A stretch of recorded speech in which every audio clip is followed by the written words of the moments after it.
দুদিন আগে যে টমেটো সসের একটা রেসিপি শেয়ার করেছিলাম, আপনারা এটা এত পরিমাণ পছন্দ করেছেন, সত্যি আমি মুগ্ধ। টমেটো সসটা এতটাই মজার হয়েছিল, আবারও সস বানাতে বসে পড়লাম। আসসালামু আলাইকুম সবাইকে। ক্ষেত থেকে তোলা একদম ফ্রেশ দেশি টমেটো গুলো প্রথমেই বাছাই করা হলো। ধুয়ে নিয়ে মাছ বরাবর কেটে বিচুগুলো যতটা সম্ভব ফেলে দিতে হবে। আজ প্রায় 5 কেজি টমেটোর সস তৈরি করা হবে। তবে আজকের রেসিপিটা হবে TQIU ব্র্যান্ডের মাল্টি কুকারে। ক্যাপশনে তাদের পেজটা মেনশন করে দিচ্ছি। প্রথমে কুকারটি অন করার পর কেটে রাখা টমেটো গুলো কুকারে দিয়ে সিদ্ধ করে নিতে হবে। টমেটো নিজের পানিতেই সিদ্ধ হবে, তাই অতিরিক্ত পানি দেওয়ার দরকার নেই। উপরে ছড়িয়ে দেওয়া হলো কিছু রসুনের কোয়া আর বোটা ছাড়ানো শুকনো মরিচ। এটা যেহেতু হট টমেটো সস, তাই জালের পরিমাণটা একটু বেশি দিলেই খেতে মজার হয়। 2 মিনিট ঢাকনা দেওয়ার পর নেড়েচেড়ে উল্টে দিতে হবে যেন নিচে লেগে না যায়। অনেকেই টমেটোর সাথে তেঁতুলও ব্যবহার করেন, কিন্তু দেশি টমেটো গুলো ছোট হলেও এমনিতেই খুব টক, তাই অতিরিক্ত টক ব্যবহার করা হলো না। আজও ছোট বোনই সসটা বানাচ্ছে। এই কুকারে এত তাড়াতাড়ি সিদ্ধ হয়েছে, সত্যি আমি অবাক হয়ে গেলাম। রসুন মরিচ গুলো সিদ্ধ হয়ে টমেটো গুলো গলে গেলেই নামিয়ে নিয়ে ঠান্ডা করতে হবে। এরপর একটা ব্লেন্ডারের জগে নিয়ে টমেটো পেস্ট করা হলো। চাকনিতে সেকে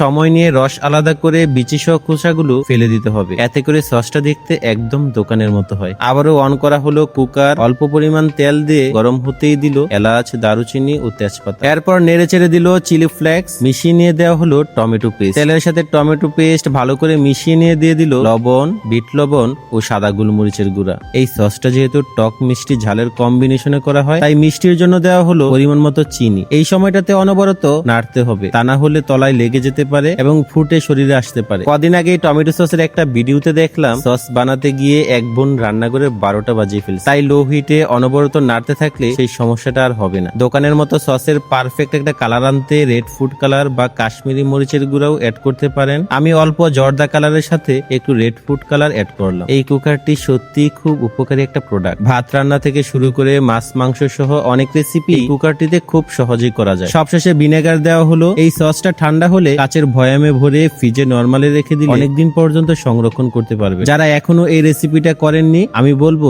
একবার হলেও ট্রাই করবেন। ভিডিওটি ভালো লাগলে অবশ্যই শেয়ার করে দিবেন। আর যারা এখনো আমার পেজটি ফলো করেননি, প্লিজ ফলো করে দিবেন এপিস কুকিং ব্লগ। সবাই ভালো থাকবেন, সুস্থ থাকবেন। আল্লাহ হাফেজ।